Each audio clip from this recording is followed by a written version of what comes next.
Es para mí un honor poder estar nuevamente con ustedes compartiendo la bendita palabra de Dios.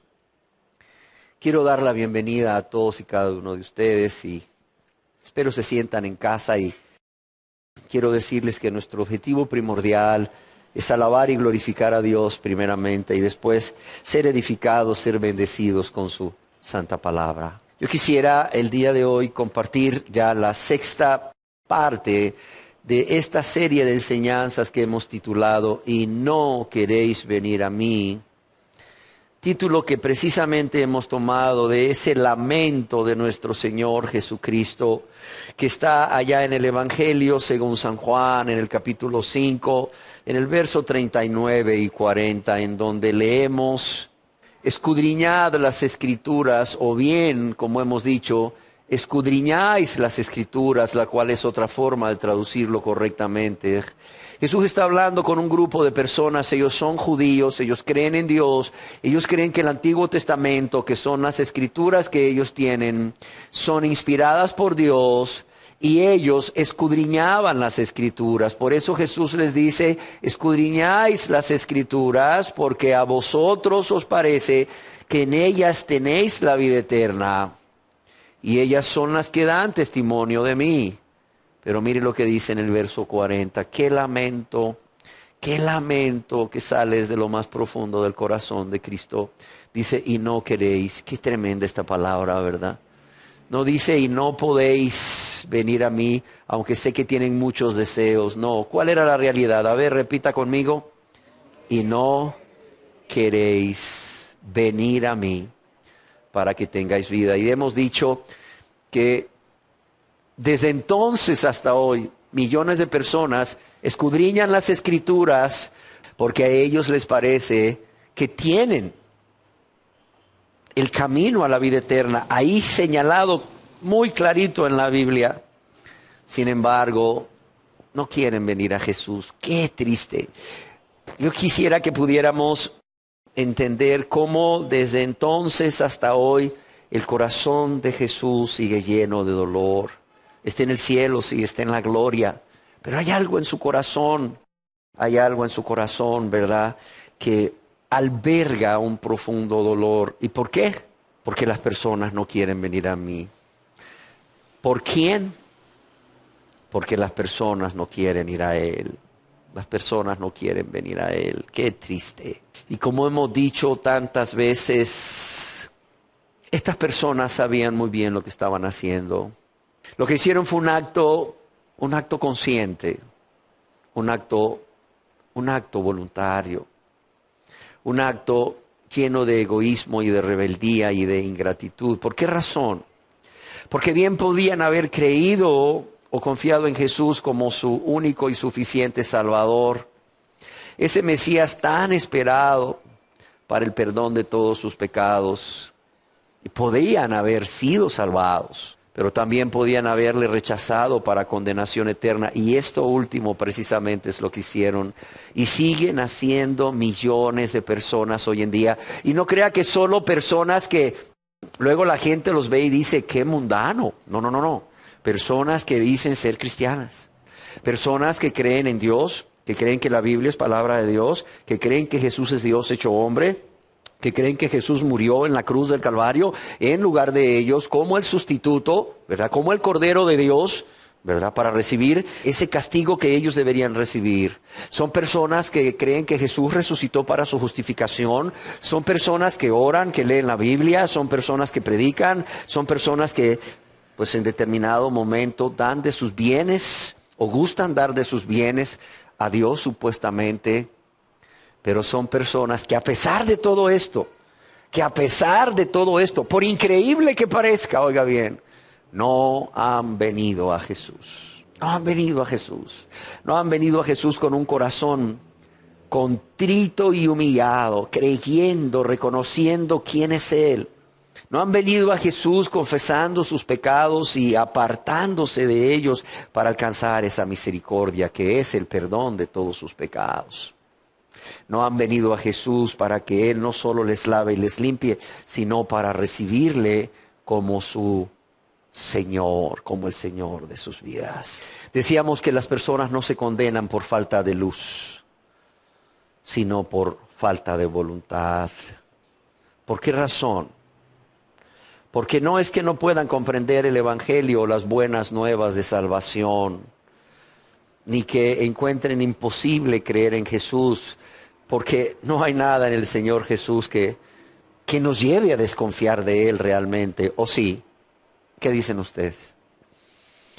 Yo creo que la verdadera razón reside en la propia voluntad del hombre, y en vista de que esto es un acto voluntario, hemos estado hablando de las razones por las cuales las personas no creen o no quieren venir a Jesús. Y hablábamos de 6 razones, ya hemos hablado de ellas ampliamente. Solo quiero mencionar la 6ª, porque es donde nos hemos detenido en estas últimas enseñanzas. Y decíamos que la 6ª razón por la cual las personas no quieren venir a Jesús para tener vida eterna es que quieren ser salvos. Claro que quieren ser salvos. Todo el mundo quiere ser salvo de la condenación eterna. Aún los ateos quieren ser salvos de la condenación eterna, ¿verdad? Son personas que quieren ser hijos e hijas de Dios. Son personas que quieren vida eterna. Pero, oiga bien, no están dispuestos a aceptar las condiciones que nuestro Señor Jesús exige o demanda a todas aquellas personas que quieren seguirle. ¿Sí me entienden? Es decir, quieren ser hijos de Dios, quieren ser cristianos, quieren tener perdón de pecados, quieren ser salvos, quieren ir al cielo. Pero óigalo bien, no están dispuestos a aceptar las condiciones que nuestro Señor Jesús demanda o exige a todas aquellas personas que vienen a Él para ser salvos, y que Él exige a todo discípulo. Decíamos que por esta triste razón vemos a millones de personas que asisten a las diferentes organizaciones religiosas humanas o denominaciones, personas que en determinado momento están dispuestos a repetir una oración a Dios conocida como la oración del pecador, o de aceptar a Jesús como su Salvador personal, con el fin o con el propósito de que todos sus pecados sean perdonados y ser hijos o hijas de Dios. Pero ¿qué sucede cuando son confrontadas estas personas? Cuando son confrontadas al ser expuestas a la palabra de Dios y escuchan acerca de lo que hemos estado hablando, acerca de lo que Jesucristo mismo dijo que significa verdaderamente seguirle, esas personas inmediatamente cambian de opinión. Esas personas se vuelven atrás, demostrando con esto que nunca tuvieron esa fe bíblica en Jesús para salvación y que tristemente nunca fueron salvos. Y decía que cuán claro debe de quedarnos a todos que la salvación de todo pecador es un regalo de Dios, ¿sí o no? Es por gracia, es un regalo de Dios, y si es por gracia es un regalo inmerecido, no es por nada que nosotros pudiéramos hacer o porque nosotros pudiéramos merecerlo. Sin embargo, aunque la salvación de todo pecador es un regalo de Dios, y esto por medio de la fe en nuestro Señor y Salvador Jesucristo, sin embargo, el seguirle, oiga bien, el seguirle como su discípulo es lo que Dios espera de toda persona que ha sido salva por su gracia. Es lo que Dios espera de toda persona que ha nacido de nuevo, que es un verdadero cristiano. Amén. Y hemos estado hablando cuáles son las condiciones del discipulado que Jesús mismo establece, que estas personas no quieren aceptar, estas personas no quieren obedecer. Decíamos que la primera, rápidamente, es un amor supremo por Jesucristo, es un amor por nuestro Señor Jesucristo sobre todas las cosas y todas las personas. Amén. Decíamos que la segunda es una ¿qué? A ver, ¿quién se acuerda? Una negación al yo, o negarnos a nosotros mismos y tomar la cruz. La tercera es precisamente la que acabamos de mencionar, tomar la cruz cada día y seguirle. La cuarta es una vida nueva, pero una vida nueva con Cristo y para Cristo. Amén. Es una vida dedicada enteramente a Él. Y eso no significa que tengamos que renunciar a todo para irnos allá de misionero. No, no, no. Padre de familia, una vida entera dedicada a Él como padre de familia. Madre de familia, una vida entera dedicada a Él como madre de familia, ahí en tu hogar, donde estés. Esposo, una vida entera dedicada a Él como esposo. Esposa, una vida entera dedicada a Él como esposa. Hijos, una vida entera dedicada a Él como hijos. Y así sucesivamente. En tu trabajo, en tu oficio, una vida entera dedicada a Él ahí. En todo lo que haces. Todo lo que haces, consagrado para glorificarlo a Él. Amén. Y la quinta condición del discipulado, establecida por nuestro Señor Jesús, a la cual estas personas que quieren ser salvas, hijos e hijas de Dios, no quieren someterse, es la que vamos a estar hablando el día de hoy. Y es permanecer en su palabra. Permanecer en su palabra. Y para esto yo quisiera que me acompañaran al Evangelio según San Juan, capítulo 8, verso 31. Dijo entonces Jesús a los judíos que habían creído en Él: si vosotros permaneciereis en mi palabra, ¿seréis qué? Verdaderamente mis discípulos. Seréis verdaderamente mis discípulos. Aquí hay varias cosas que resaltan de inmediato. Jesús dijo a los judíos que habían creído en Él, es decir, ya habían creído en Él. ¿Y qué le dice a los que ya habían creído en Él? Les dice: si vosotros permaneciereis en mi palabra, seréis verdaderamente mis discípulos. En otras palabras, hay verdaderos discípulos y falsos discípulos. ¿Cuál es una característica del verdadero discípulo? Permanecer ¿en qué? En la palabra de Jesús, en sus enseñanzas y sus mandamientos. ¿Por qué? Porque una condición para ser discípulo y para ser un verdadero discípulo, no un falso, es que la persona permanezca en su palabra. Fíjese que claro. Lo que el Señor está diciendo aquí a todas estas personas que ya creían en Él es que permanecer en su palabra demostraría cuán real o cuán verdadera había sido esa decisión que habían tomado al seguirle como sus discípulos. Usted quiere ver cuán sincera, cuán real ha sido esa decisión que han tomado las personas de entregarse a Jesús. De pasar al frente en muchos lugares o allá en su silla, de repetir una oración de aceptar a Cristo como su Salvador personal. ¿Quiere saber cuán sincera fue ese acto? ¿Fue esa obra? ¿Fue esa oración o esa decisión? Vea cómo vive. Sí, vea cómo vive. Vea si permanece en la palabra de Dios o si vive como diablo. ¿Cómo es vivir como diablo? A ver, ¿quién me quiere decir cómo es vivir como diablo?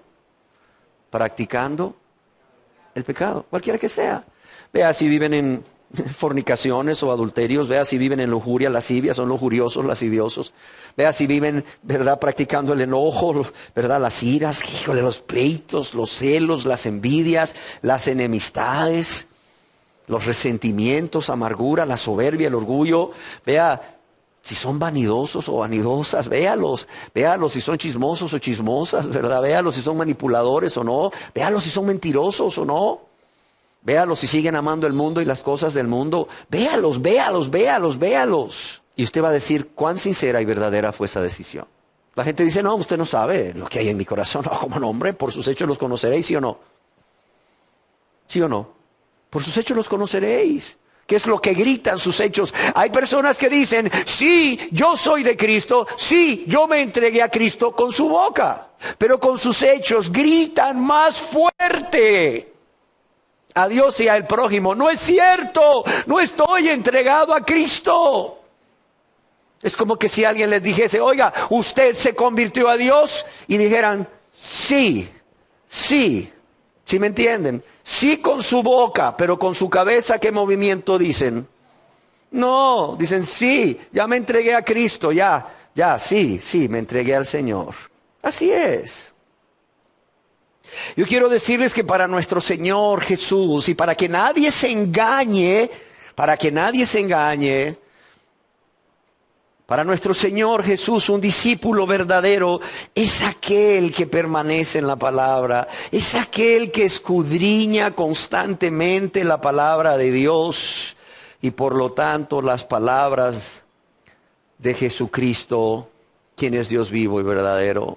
Un verdadero discípulo es aquel que no solo escudriña constantemente la palabra de Dios y se deleita en ella, oiga bien, y se deleita en ella, sino que se somete a ella. Y esta es la diferencia. Hay gente que le encanta leer la Biblia, le encanta leer la Biblia. Pero la pregunta es, ¿se somete a ella? Esa es la pregunta. ¿Se somete a ella y se somete a ella de forma continua? ¿Por qué razón? Por cuanto el discipulado es un acto continuo, óigalo bien, de seguir y obedecer. Eso es el discipulado. Es un acto continuo en la vida de una persona de seguir y obedecer. Por eso es que es necesario el sometimiento a Dios a través del sometimiento, ¿verdad?, a su palabra, a su voluntad, de forma continua. Yo quiero decirles que para el Señor Jesús un verdadero discípulo es aquel que no solo escudriña constantemente la palabra y se deleita en ello y se somete a ella en forma continua, sino que hace de ella la norma por la cual regirá su vida. Sí hay normas de etiqueta, sí hay leyes de tránsito, hay leyes tributarias y muchas leyes. Pero para el verdadero discípulo la ley de Dios es su máxima autoridad. Amén. Y por la palabra de Dios va a regir su vida, va a regir todos los actos de su vida. Jesús dice, si vosotros permanecéis en mis palabras o permaneciereis en mis palabras, seréis verdaderamente mis discípulos. ¿Qué significa realmente la palabra permanecer?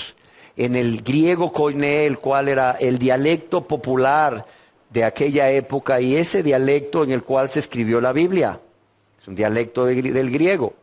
Yo quiero decirles que permanecer significa varias cosas. Significa persistir o mantenerse firme. Óigalo bien, porque esto lo vamos a aplicar a qué significa permanecer en la palabra. Primero, persistir o mantenerse firme y constante. Firme y constante. Significa durar por largo tiempo. Significa morar o continuar en. Por lo que permanecer en la palabra de nuestro Señor Jesucristo entonces implica mantenerse firme y constante. Persistir o mantenerse firme y constante. ¿En qué? En poner por obra. En poner por obra la palabra de Jesucristo. Y esto implica o tiene como consecuencia obligatoria, óigalo bien, la obediencia. La obediencia. La obediencia a Dios, a Jesucristo que es Dios. La obediencia a la palabra de Dios. A la palabra expresada por Jesucristo que es Dios. Pero también permanecer implica durar por largo tiempo. Durar por largo tiempo en la obediencia a la palabra de Jesucristo. Y cuando digo durar por largo tiempo, es que la norma de nuestra vida, lo normal en nuestra vida sea la obediencia. No sé si me explico. Lo característico en nuestra vida sea la obediencia. ¿Y el pecado? ¿O la desobediencia qué? La excepción. Es más, el apóstol Juan dice allá en 1 de Juan 2:1, dice, hijitos, estas cosas os escribo ¿para qué? Para que no pequéis, para que se mantengan en ese estado de victoria, en ese estado de pureza. Ahora bien, dice él, mas si alguno de vosotros hubiere pecado, o si alguno de vosotros hubiere pecado, ¿qué dice? Abogado tenemos ¿para con quién? Para con el Padre. Ahora, ¿qué está diciendo aquí el apóstol Juan? O Dios a través del apóstol Juan. Dice, hijitos, estas cosas os escribo para que no pequéis. Y si alguno hubiere pecado, abogado tenemos para con el Padre, Jesucristo el justo. Que el estado natural, el estado normal de un cristiano, de un discípulo, es mantenerse por largo tiempo en la obediencia a los mandamientos de Dios, de Cristo. Amén. Y como vemos aquí, el pecado es la excepción.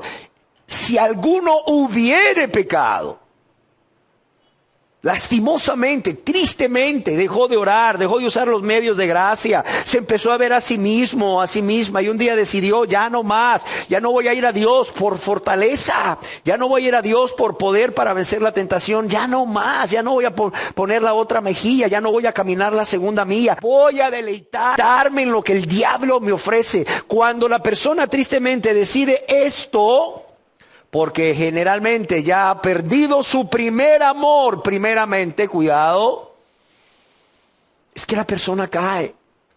Pero esta es la excepción, más no la regla. Pero es que Pedro pecó, sí, pero ¿cuántas veces nos dice que pecó? Pero es que David pecó, sí, pero ¿cuántas veces nos dice que pecó? Pero es que Abraham mintió, sí, pero ¿qué más pecados cometió? ¿De cuáles otros pecados se nos habla? ¿Qué le encanta a la gente sacar a relucir al pobre Abraham? ¿No ven todo lo que Dios dice? Que era un amigo de Dios.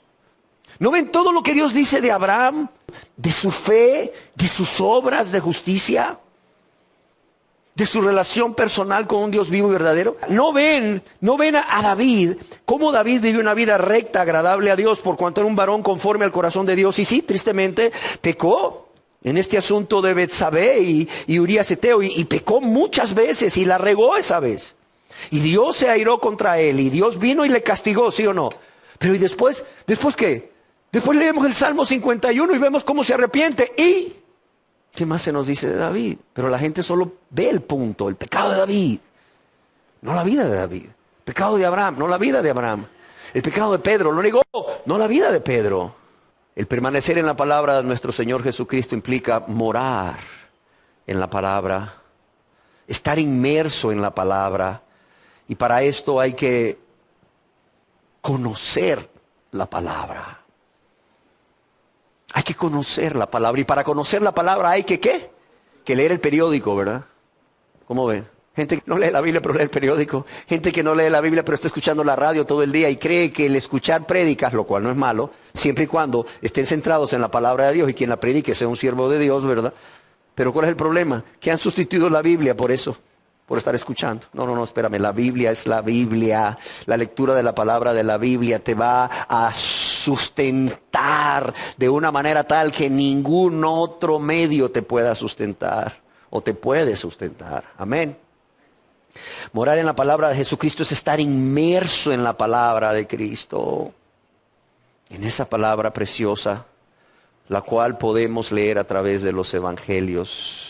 Pero no solo estar inmersos en la palabra de Cristo, sino que esta palabra habite en tu mente y tu corazón. Habite en tu mente y tu corazón. De modo que tú puedas echar mano de un verso o de un versículo en cualquier momento de necesidad. Cuando nuestro Señor y Salvador Jesucristo fue tentado, ¿qué hizo? Echó mano de un verso en ese momento y le dijo al diablo, escrito está, no tentarás al Señor tu Dios. ¿Sí o no? Él moraba en la palabra. Y la palabra moraba en él. Él estaba inmerso en la palabra, de modo que él podía tomar de aquí y de allá, de las sagradas escrituras del Antiguo Testamento en aquel entonces, para poder enfrentar a Satanás, igual el cristiano hoy en día. Pero no solo la palabra tiene que habitar en nuestra mente y nuestro corazón, de modo que podamos tomar un verso por acá, otro verso por acá, conforme a nuestra necesidad, sino que también esta palabra gobierne, óigalo bien, esta palabra gobierne nuestros pensamientos, gobierne nuestras intenciones, gobierne nuestras emociones y nuestros deseos. ¿Sí queda claro? No solo es traer un texto a la mente, es permitir que esta palabra nos gobierne. Nos gobierne. Y no solo nos gobierne, nos moldee a la imagen de ¿quién? A la imagen de Cristo. Y nos guarde. ¿Y nos guarde de qué?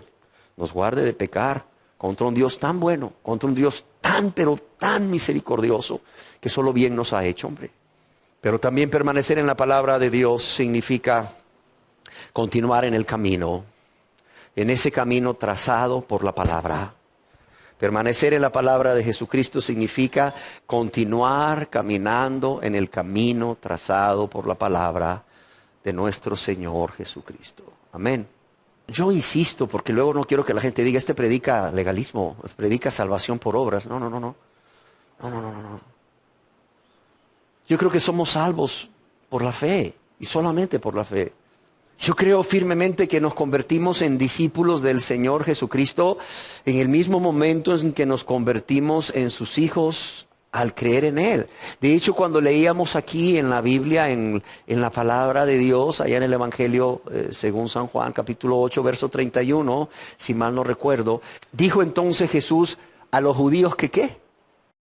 Que habían creído en Él. O sea, ¿quiénes les dice Jesús? Juan 8:31, exacto. Dijo entonces Jesús a los judíos que habían creído en Él. Estas personas ya habían creído en Él para ser salvos, para ser sus discípulos.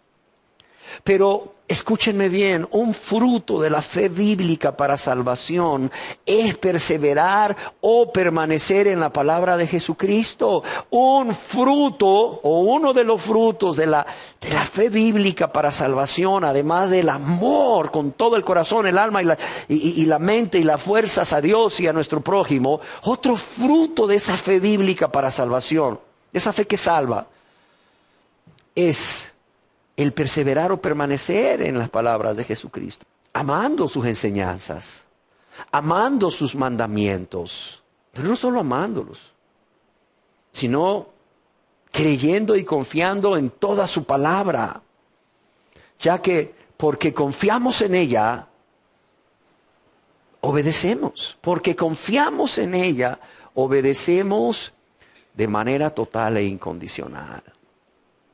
Pero también haciendo de sus enseñanzas y mandamientos, como decíamos, la norma de nuestra vida. Siempre. Y cuando digo siempre es aun cuando estamos solos. ¿Quieres ver a un verdadero cristiano? Míralo cuando está solo. ¿Cómo actúa cuando está solo? No, hombre, cuando hay gente alrededor, sea cristiana o sea no cristiana, esta persona va a tratar, se va a esforzar, ¿verdad? Por guardar un testimonio, una apariencia, si es que no es convertido. Pero, o vivir una vida agradable a Dios si es convertido. Pero ¿qué pasa cuando este hombre o esta mujer están solos? ¿Qué pasa? ¿Qué hacen? ¿Qué hacen cuando están solos en X o Y determinado lugar? ¿Qué hacen? ¿O qué hacen cuando nadie los conoce? Hicieron un viaje a otra ciudad, a otro país y nadie los conoce. ¿Qué hacen? ¿Cómo se comportan? Permanecer en la palabra es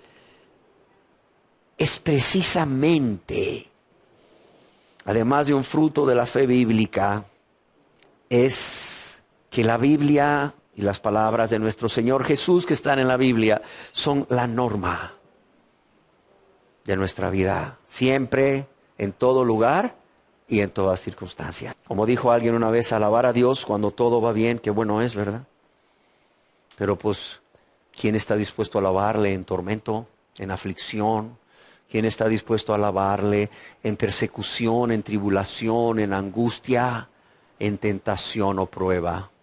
¿Quién está dispuesto a alabarle no solo con un cántico, sino con esa obediencia? Con esa obediencia que viene de la permanencia o de permanecer en su palabra, en cualquier circunstancia. Dice la gente, es que si usted hubiera vivido lo que yo he vivido, permanecer en la palabra en cualquier ¿qué? Circunstancia. Si es que a usted le hubieran gritado como a mí me gritaron, permanecer en la palabra, en obediencia, en cualquier ¿qué? Circunstancia. Todos los días de nuestra vida. Pero además obedeciendo toda su palabra. Adam Clarke escribió al respecto, no es suficiente recibir la verdad de Dios. Muchos creen que ya nomás reciben la verdad de Dios o cierta parte de la verdad de Dios o parte de verdad y parte de psicología y ya los llaman o los invitan a pasar al frente a aceptar a Cristo y ya son cristianos, ya. Es más, ya, si se mueren se van para el cielo. No, espérame. No es suficiente recibir primero la verdad y toda la verdad de Dios en determinado caso. Dice, debemos retenerla. Además de recibirla, debemos retenderla y andar en ella. Y es solo cuando recibimos la verdad, no fábulas, no verdad con psicología, no verdad con metafísica. Es solo cuando recibimos la verdad y solamente la verdad acerca de Dios, de Jesús, acerca del pecado y de todo lo que Dios nos demanda.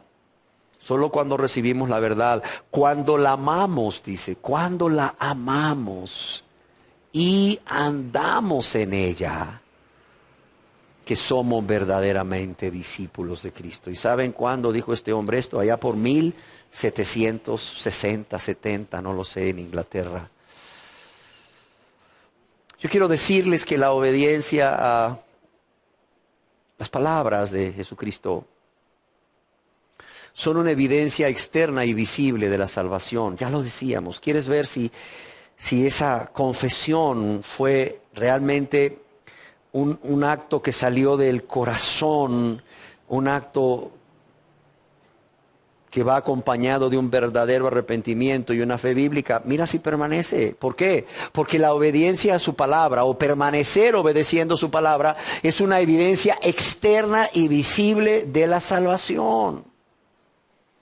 Además, yo quiero decirles que guardar los mandamientos de Jesucristo o la obediencia a ellos es un fruto natural en todo creyente, en todo discípulo que permanece en su palabra. Es un fruto natural, no tiene que esforzarse. Mire, ahí en el campo, luego en los pueblos, en el día de San Juan, ¿qué es lo que hacen con los árboles que no dan? ¿Ah?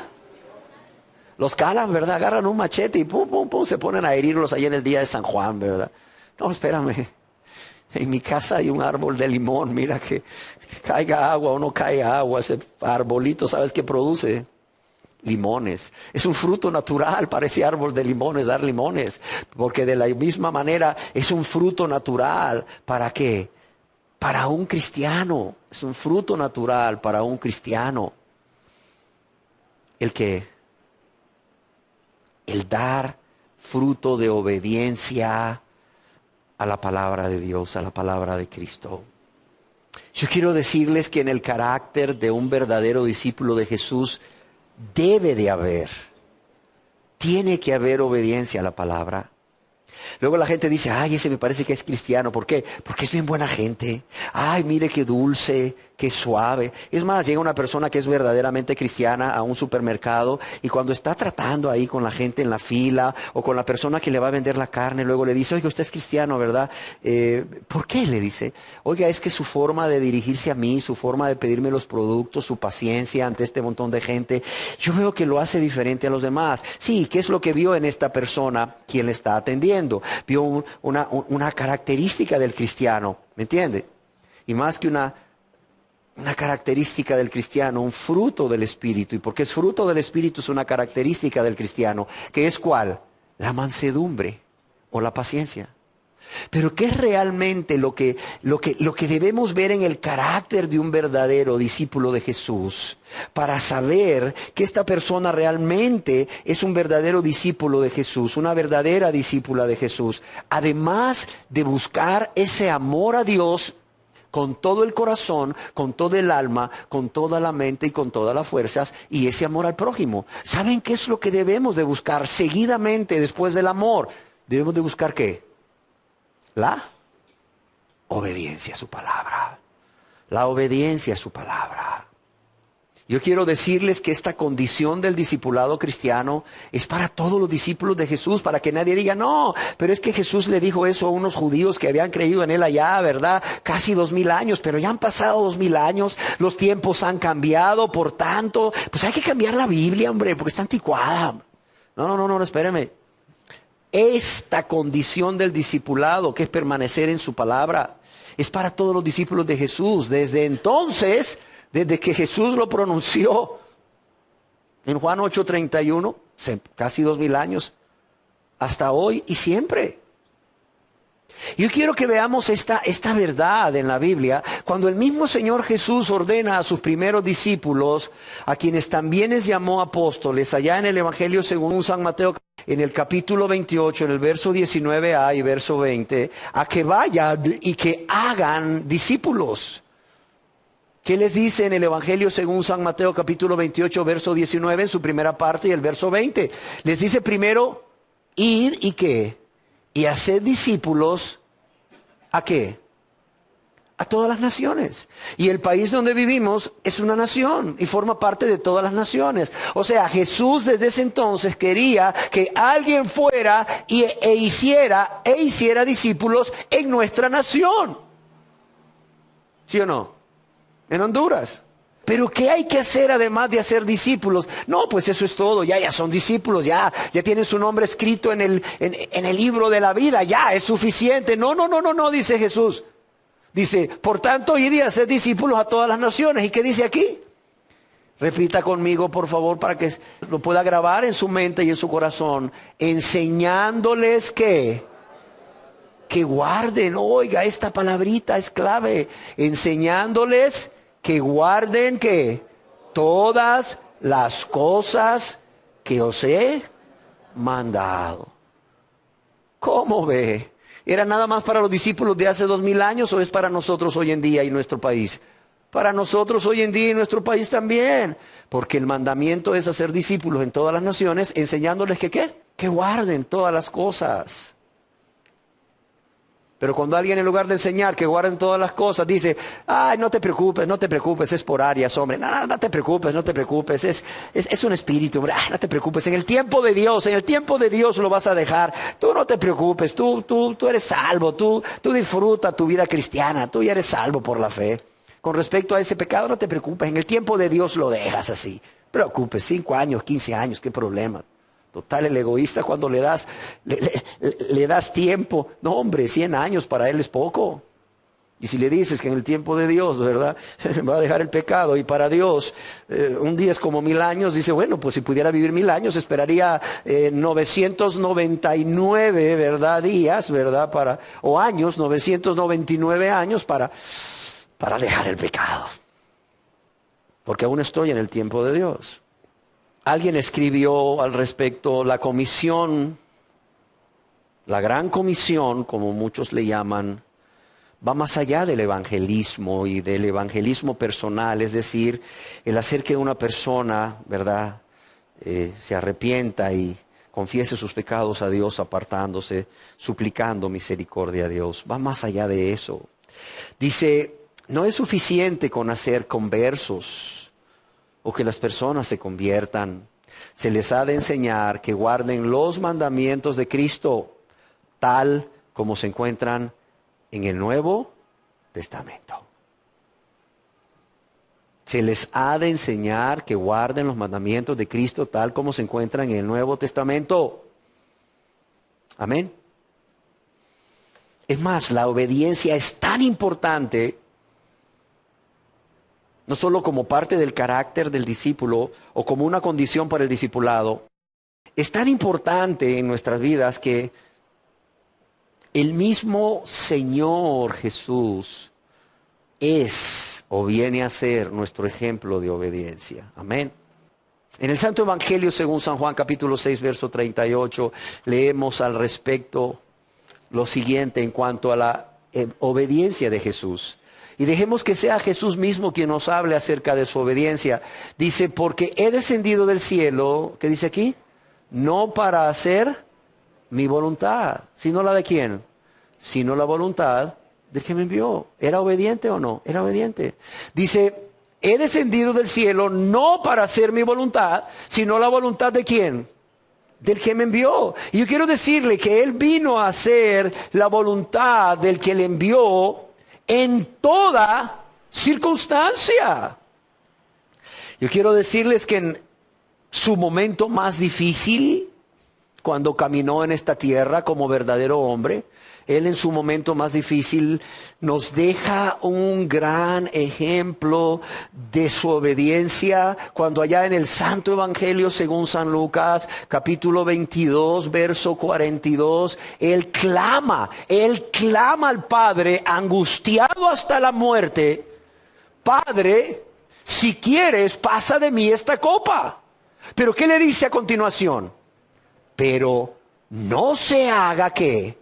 Mi voluntad, sino ¿cuál? Sino la tuya, fíjate. Para que veamos que la obediencia es en toda circunstancia, Jesús nos deja ejemplo, nuevamente veámoslo, cuando Él dice, Padre, si quieres, pasa de mí esta copa. O sea, Él sabía que Él estaba a punto de tomarse la copa de la ira de Dios, no por algo que Él hubiera hecho, sino por causa de nuestros pecados que Él iba a llevar en la cruz del Calvario, para poder salvarnos. Pero ¿qué le dice? Pero no se haga mi voluntad. Él no se está viendo a sí mismo, dice, pero no se haga mi voluntad, sino la de ¿quién? Sino la tuya. Y Él no solo fue obediente, Él no solo fue obediente en los momentos más difíciles, sino que también fue obediente hasta el final. Allá en la epístola del apóstol San Pablo a los Filipenses, en el capítulo 2, en el verso 8, se nos habla de esta obediencia de Jesús hasta el final. Dice, y hablando de Jesús, dice el apóstol Pablo, inspirado por el Espíritu Santo, dice en Filipenses 2:8, y estando en la condición de hombre, para que nadie diga, ay, pero es que Jesús era Dios, ¿verdad? ¿Sí me entienden? Porque mucha gente dice, es que Jesús era Dios. ¿Cómo no? Yo soy un simple mortal, un simple hombre, un simple ser humano. Que dice aquí en Filipenses 2:8, repita conmigo, y estando en la condición de ¿qué? De hombre. Se humilló a sí mismo, haciéndose obediente hasta que lo fueron a atrapar. Después de ahí no se volvió a saber nada de él. No, ¿qué dice? Haciéndose obediente hasta qué? Hasta la muerte. ¿Y muerte de qué? De cruz. Pablo dice, no fue cualquier muerte. Hasta la muerte. ¿Y muerte de qué? Y muerte de cruz. Es decir, obedeció. Obedeció aunque le costó la vida. Y hoy no quieren obedecer porque les va a costar su posición social, les va a costar su reputación. A lo mejor van a perder ahí un poco de dinero al negarse a hacer un negocio que es dudoso o ilícito. No, espérame. Dice que Jesús se hizo obediente hasta la muerte y hasta muerte de cruz. Obedeció aunque al hacer esto le costó su propia vida. Y obedeció, como leíamos, hasta el fin. Ahora yo pregunto, si su obediencia no tuvo límites, ¿por qué la de sus discípulos hoy en día tiene que ser una obediencia parcial? ¿Por qué? A ver, ¿quién me puede responder? Si la obediencia de Jesús no tuvo límites cuando caminó como un ser humano en esta tierra, ¿por qué la obediencia de sus discípulos hoy tiene que ser una obediencia parcial? Una obediencia a medias. Una obediencia ocasional o esporádica. Una obediencia limitada a sus intereses personales y a su pecado de egoísmo. ¿Por qué? A ver, ¿alguien me quiere responder? No hay respuesta. ¿Saben por qué? Porque no debería de ser así. La obediencia esporádica o ocasional a las Escrituras no sirve. No sirve, escribe William MacDonald en su libro El verdadero discipulado. Cristo desea que los que le siguen lo hagan obedeciendo en forma constante y continua. Cristo desea que los que le siguen lo hagan obedeciendo en forma constante y continua.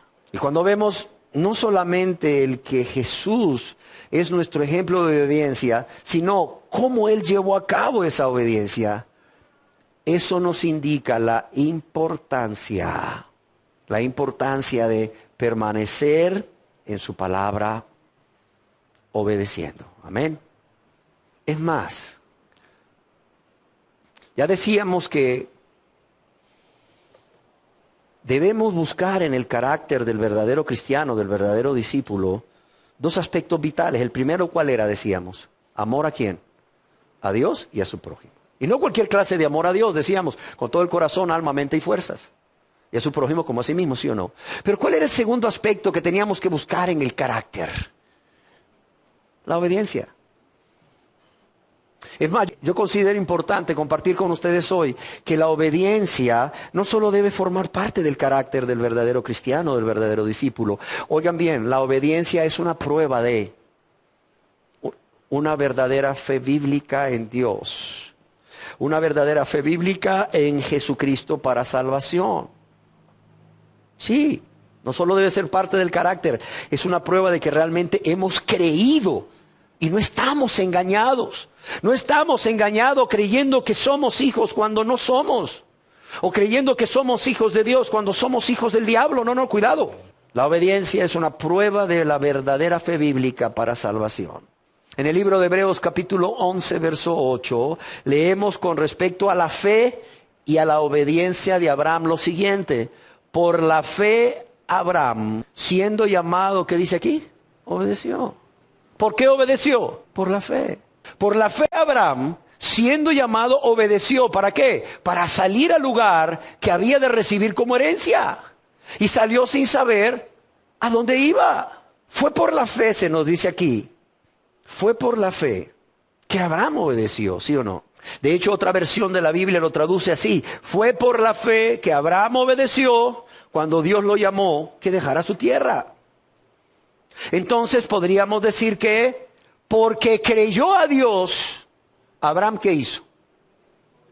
Obedeció. Obedeció a Dios. Porque creyó a Dios, obedeció a Dios. Y es que, amados y amadas, la fe podría definirse como una confianza obediente. Porque luego la gente dice, es que la fe es confianza. Sí, es cierto. Pero la fe tiene una serie de elementos, entre los cuales están primeramente el conocimiento. En segundo lugar, la confianza. Y en tercer lugar, entre ellos está la obediencia. En otras palabras, una persona, porque confía, obedece. Porque confía, obedece. En la fe, la confianza va ligada a la obediencia. Por eso decimos siempre que la fe bíblica, la fe que salva, no solo es confianza obediente. Amén. W. E. Vine, en su obra titulada Diccionario Expositivo de las Palabras del Antiguo y del Nuevo Testamento Exhaustivo, escribe, la fe es del corazón. La fe es del corazón, invisible ante los hombres. La obediencia pertenece a la conducta y puede ser observada. La fe es del corazón, invisible ante los hombres. Sin embargo, la obediencia pertenece a la conducta y puede ser observada. Cuando una persona obedece a Dios, escribe Vine, cuando una persona obedece a Dios, da con ello una evidencia posible. Es más, dice, la única evidencia posible que en su corazón cree a Dios. Amén. ¿Has creído a Dios? Amén, hermano. Por gracia soy salvo por la fe en nuestro Señor Jesucristo. Ok. Bueno, la fe es del corazón, invisible ante los hombres, pero la obediencia pertenece a tu conducta y puede ser observada. Tu fe que dices tener en Dios debe de ir acompañada de una obediencia, por cuanto puede ser una evidencia o puede ser la evidencia de que en tu corazón realmente has creído en Dios. Yo quiero decirles también que la obediencia es una prueba no solo de la fe, no solo de la fe en Dios, en Jesucristo, sino de la existencia de una relación personal con Jesucristo. Óigalo bien. La fe es una evidencia de la existencia de una relación personal con Jesucristo. Y en 1 de Juan capítulo 2 verso 4, yo quiero que leamos en la Biblia cómo la fe es una evidencia de una relación personal con Jesús. Dice, el que dice yo le conozco, ¿y qué dice aquí? Y no guarda sus mandamientos, ¿el tal es qué? Es mentiroso. Y la verdad no está en él. Dice, el que dice yo le conozco. Y aquí la palabra conozco viene de ese conocimiento que yo tengo de una persona a través de una relación íntima. ¿Sí me entienden? A través de una relación personal muy estrecha. Dice, el que dice yo le conozco porque tengo una relación personal muy estrecha con él y no guarda sus mandamientos, ¿qué dice aquí?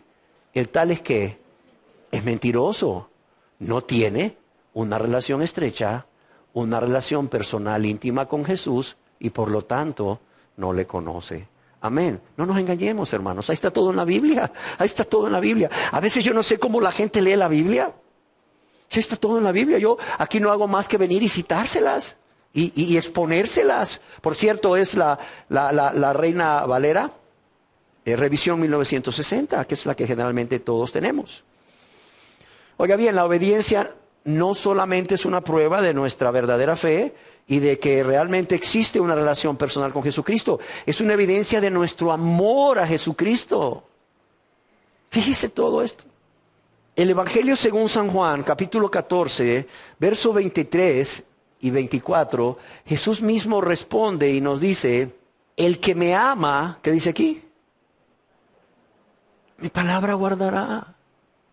El que me ama, mi palabra guardará. Mire, es que no da pie para engañarnos. Yo no sé por qué la gente se engaña. Dice, el que me ama, mi palabra guardará. Dice, y mi Padre le amará y vendremos a él y haremos morada con él. Y luego, ¿qué dice a continuación? Verso 24, el que no me ama, es fácil darse cuenta. ¿Qué dice aquí? No guarda mis palabras. No guarda mis palabras. Y la palabra que habéis oído no es mía, sino del Padre que me envió. El que me ama, mis palabras guardará. Y el que no me ama, no guarda mis palabras. Punto. Punto. Y aquí vemos cómo nuestro Señor Jesucristo está haciendo un énfasis en la necesidad. En esa necesidad de la obediencia continua a sus enseñanzas y sus mandamientos como una prueba del amor del creyente hacia Él. Y es que yo quiero decirles que si alguien ama verdaderamente al Señor, guardará todas sus enseñanzas y no solo mandamientos aislados. También quiero decirles que la obediencia es una prueba de que necesitamos, juntamente con la fe en Jesús, la obediencia a Dios, la obediencia a Jesucristo, quien es Dios, para que la presencia del Espíritu Santo sea una realidad en la vida de todo discípulo. Necesitamos fe y obediencia a Dios para que la presencia del Espíritu Santo sea una realidad. En el libro de los Hechos, capítulo 5, verso 32, leemos lo siguiente. Dice, y nosotros somos testigos suyos de estas cosas. ¿Y también quién? El Espíritu Santo, el cual Él ha dado ¿a quién? A los que le obedecen. Punto. Le ha dado a los que le obedecen, ¿verdad? No solamente en reconocer cuál es su verdadera condición de pecadores perdidos, enemigos de Dios, egoístas, ingratos, insensibles, rebeldes, sino a los que le obedecen, ¿verdad? En reconocer su necesidad de un Salvador, que es Cristo el Señor, a los que le obedecen, ¿verdad? En cuanto a la necesidad de arrepentirse de todos sus pecados, es decir, de aborrecerlos y renunciar a ellos por las consecuencias terribles que estos traen. Pero también a quienes le obedecen viniendo a Dios, no solo con un corazón contrito y humillado, sino confiando en Jesús, confiando en lo que Él hizo al morir en la cruz, como su único y suficiente Salvador. Pero también le obedecen haciéndolo su Señor. Y cuando le obedecen haciéndole su Señor, a partir de ese momento le van a obedecer en todo. Le van a obedecer toda su vida. Y por tanto, no van a contristar al Espíritu Santo. ¿O sí me doy a entender? La persona que realmente ha obedecido a Dios en todo esto, paso a paso, como se los acabo de describir, y realmente ha sido salvado, ha sido salvada, ha sido perdonado o perdonada, esa persona va a ser llena del Espíritu Santo y al hacer a Jesús el Señor de su vida, por medio del poder del Espíritu Santo que mora en él o en ella, va a poder vivir una vida de rectitud, una vida de santidad, una vida de obediencia, y el Espíritu Santo no va a ser contristado. Por tanto, esto es garantía de la presencia del Espíritu Santo en todo discípulo siempre. Amén. Ok. Cuidado con el engaño en que han caído muchas personas, quizás aquí hay algunos, espero que no, que dicen que fueron llenos del Espíritu Santo porque un día, en X lugar, Sintieron un calor que les recorría todo el cuerpo cuando cierto siervo de Dios o cierta sierva de Dios les impuso las manos. O cuando ciertos evangelistas, de los cuales hay muchos por ahí, apóstoles o profetas, ¿verdad? Les dejaron ir la unción, como dicen por ahí, ¿verdad? Y se cayeron por la unción, ¿verdad? De este evangelista o predicador o apóstol o profeta. Y fue por ese acto de caer, cuando el hombre, ¿verdad? Ahí hizo un ademán, como un gesto de magia, ¿verdad? Así, no lo sé, ¿verdad? Que ellos dicen, no, es que usted no sabe lo que yo sentí. ¿Y qué sintió, hermano? Un calor, un fuego, mire, un deseo de llorar. Hermano, el Espíritu Santo estaba poseyéndolo, hermano. Créalo y dele gracias a Dios. Amén. Lo recibo por fe. Y de ahí salen diciendo que son llenos del Espíritu Santo, sin permanecer en la palabra, sin verdadera fe y sin obediencia. A ver, no lo entiendo, la verdad, no lo entiendo. Oiga, para ciertos predicadores y para ciertas personas que enseñan la palabra de Dios y para ciertos discípulos de ellos, yo he llegado a la conclusión que 2 más 2 es ¿cuánto? 5. Para ellos 2 más 2 es 5. Quizás hasta 10, si se descuidan. Pero en la Biblia, ¿qué nos dice Dios? ¿Verdad? Dice Dios que se necesita la fe y se necesita la obediencia y permanecer en esa obediencia para que realmente haya una permanencia del Espíritu Santo en esa persona continuamente y no se contriste. Ya lo explicamos. Pero para ellos no. Ajá, ¿y usted cómo vive? No, la verdad es que yo vivo ahí, ¿verdad? Yo sí peco. ¿Para qué no le voy a decir? Yo no me doy aire de puritano. Yo sí peco, yo sí. Ah, ¿y usted lleno del Espíritu Santo? Claro que sí. ¿Y cómo sucedió? Ay, fue en una campaña, fue en un seminario, fue en un encuentro, fue aquí, fue allá, ¿verdad? Cuando, mire, la verdad me caí y luego, ¿verdad? Fui lleno del Espíritu Santo. Se caen y se levantan iguales de diablos, lo digo con respeto. No se dejen engañar. Aleluya, gloria a Dios. Cuidado, no se dejen engañar. Y dejen de dar la gloria a Dios en sus vidas. Yo también deseo el día de hoy que estamos hablando de permanecer en la palabra de Jesús como una característica más, como una quinta característica de ser discípulos de Jesús, la cual es rechazada por estas personas que realmente no quieren someterse al señorío de Cristo, porque eso es realmente lo que sucede. No quieren venir a Él porque no quieren someterse al señorío. Quieren la salvación, pero no quieren el señorío, hombre. Yo quiero decirles que para que la obediencia sea completa, debe ser una obediencia voluntaria. O para que la obediencia sea agradable a Dios, agradable a Jesús. Debe de ser primero voluntaria, óigalo bien. Tiene que ser primera voluntaria. ¿Y a qué me refiero con esto? Tiene que existir en la persona un deseo de obedecer. Un deseo de obedecer. Por eso la persona tiene que ser salva. Por eso la persona tiene que ser llena del Espíritu Santo. ¿Sí me entiende? Una persona que no sea salva, una persona que no sea llena del Espíritu Santo, no va a poder obedecer. ¿Por qué? Porque no hay en él o en ella ese deseo de obedecer, porque su carácter y su voluntad están gobernadas por un pecado. ¿Cuál es? El egoísmo. Y siempre van a querer hacer la voluntad de ellos y no la de Dios. Por tanto, no hay ese deseo de hacer la voluntad de Dios, de obedecer a Dios. Ahora quiero decirles una cosa, esta obediencia voluntaria es la única clase de obediencia que Dios acepta, que Jesús acepta. No, Él no acepta otra. Olvídese.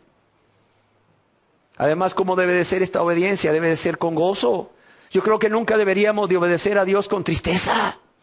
Después de todo lo que Dios ha hecho por nosotros, después de todo lo que Jesús ha hecho por nosotros, yo creo que nunca deberíamos de obedecer a Dios con tristeza, o como decimos por acá, de mala gana. ¿Por qué? Porque ese fuerte y firme deseo de obedecerle no está en nuestro corazón. Yo creo que más bien debería de ser un privilegio el que Dios nos conceda no solamente el perdón de nuestros pecados, sino el poder por medio del Espíritu Santo para poder obedecer y vivir una vida agradable a Dios, ¿sí o no? La obediencia tiene que ser con gozo y no con tristeza, motivados por hacerlo porque es el mal menor. Bueno, entre irme al infierno por toda una eternidad y obedecer esto, pues lo voy a obedecer. No me queda de otra, ¿no? La otra opción es irme al infierno, y como nadie se quiere ir al infierno, la gente ahí lo ve diciendo, Oye, ya no te veo sonrisa en el rostro, Pedro. Desde que te hiciste cristiano se te borró la sonrisa del rostro. Ay, es que no creas, no es fácil, es yuca, Tito. Eso de obedecer y obedecer y obedecer y los mandamientos nunca se acaban y nunca se acaban. Mira qué hijo del diablo el que tienes ahí, ¿verdad? Quizás hasta ya lo bautizaron y le dieron privilegios en alguna iglesia. Pero ¿sabes qué? Su obediencia no es con gozo, es de mala gana. Lo hace porque es el mal menor. Amén. No debería ser así. También la obediencia debe de ser, ¿por qué? Por amor y gratitud a aquel que nos amó primero, sin que nosotros lo mereciésemos. Y nunca debe de ser, ojo, nunca debe de ser por temor al castigo o interés a las bendiciones o a las promesas que Dios ha dado o a la vida eterna con Él en el cielo. Por otro lado, la obediencia tiene que ser inmediata. ¿Y qué mejor ejemplo que la obediencia que los padres demandan y esperan de sus hijos, sí o no? Un ejemplo es, Juanito, haz esto, ordena el padre. A lo que Juanito responde, ya voy, de mala gana. Pero no lo hace. 10 minutos después el padre descubre que Juanito no le ha obedecido o no ha obedecido la orden y nuevamente el padre dice a Juanito, estamos hablando de un padre no cristiano. Nuevamente el padre dice a Juanito, ¿por qué no has hecho lo que te ordené hicieras? Así que Juanito responde nuevamente con un, ya voy papá, ya voy. De mala gana, pero no lo hace. A los 20 minutos el padre va para cerciorarse que esta vez Juanito sí obedeció, haciendo lo que se le ordenó que hiciese. Y ¡oh sorpresa! Juanito sigue sin hacerlo. Entonces este padre, muy enojado, toma su cinturón o su faja o lo que tenga a mano, se dirige a Juanito lleno de ira, diciéndole a gritos, Juanito, ahora sí te voy a castigar por desobediente. Y al ver esto, Juanito, ¿qué creen que hace? Sale corriendo a hacer lo que se le ordenó hace 20 minutos. Yo pregunto, ¿es esta obediencia, sí o no? Oiga, pero si hizo Juanito lo que se le dijo. ¿Sí lo hizo? ¿Es obediencia, sí o no? No, claro que no es. Claro que no es. Ningún padre, es más, estaría satisfecho o contento con esta clase de obediencia de parte de sus hijos. ¿Sí o no?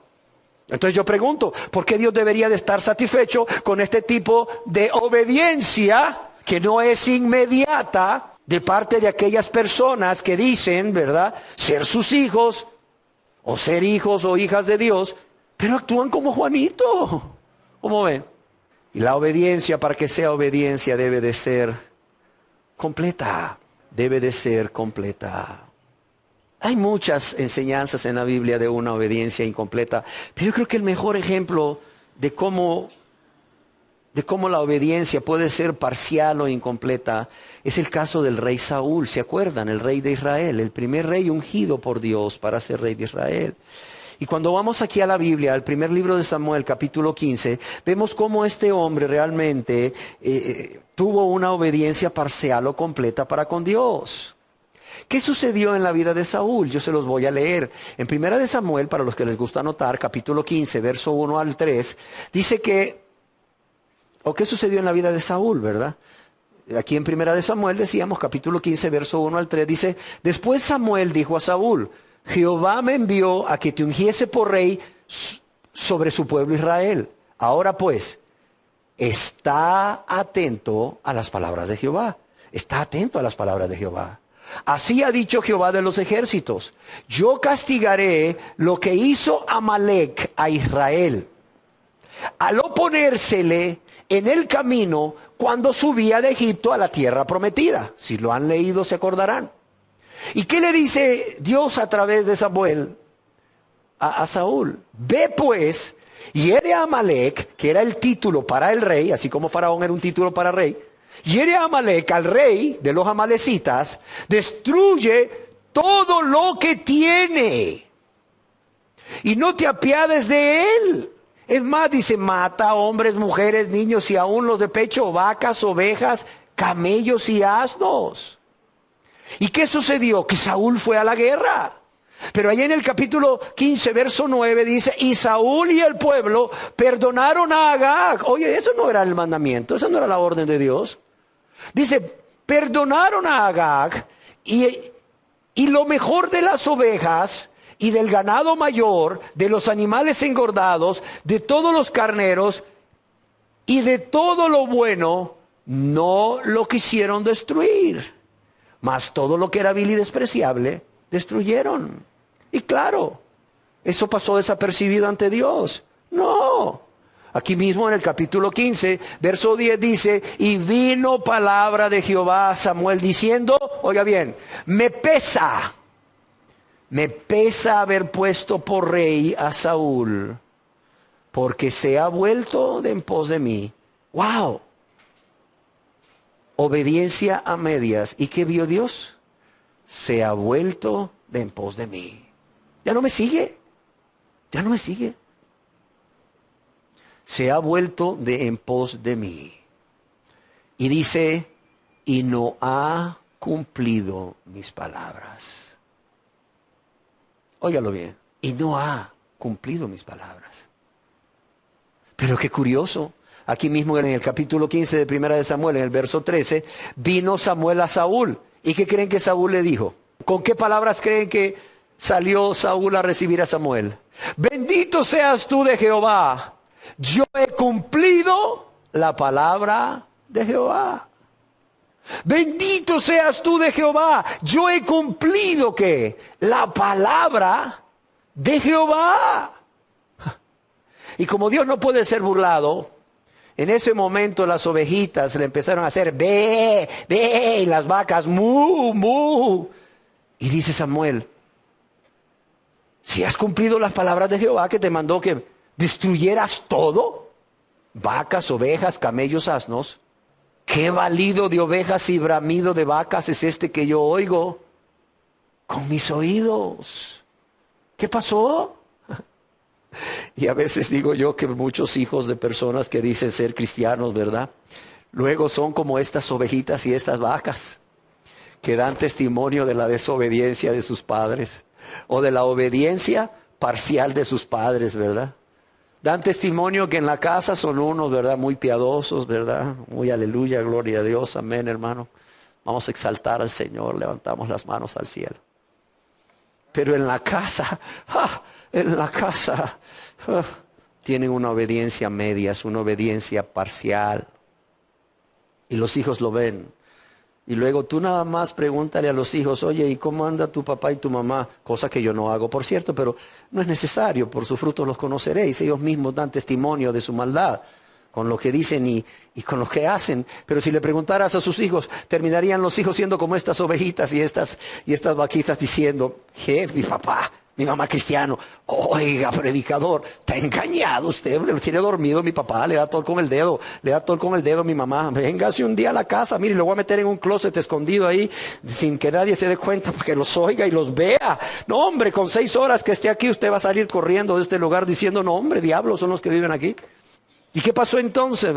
Dice Samuel a Saúl, pues qué balido de ovejas y bramido de vacas es este que yo oigo con mis oídos, ¿verdad? ¿Y qué dice el gran rey Saúl? ¿Qué dice el obediente Saúl? ¿Sabe qué dice este hombre? Dice, Samuel, es que el pueblo, dice, el pueblo las ha traído, dice, de Amalec las han traído, dice, porque el pueblo perdonó lo mejor de las ovejas y de las vacas para sacrificarlas a Jehová. Por cierto, ya no dice mi Dios, porque su conciencia le acusa, dice tu Dios. Pero ¿sabes qué? Lo demás lo destruimos. Oiga, realmente, ¿quién era el rey? ¿Quién daba la autoridad? El rey. ¿Quién es el culpable aquí? El rey. ¿Quién fue el desobediente? El rey. Si el pueblo le hubiera aconsejado, oiga, señor rey, mire, llevemos estas vaquitas, mire qué buenas que están para ofrecer holocaustos a Dios, el rey solo tenía que decir, no, la orden de Dios es destruyan todo. Oiga, pero es para ofrecérselas a él. No, esto es anatema para Jehová. No, destruyanlo todo. Pero ¿qué dice él? No, es que el pueblo fue.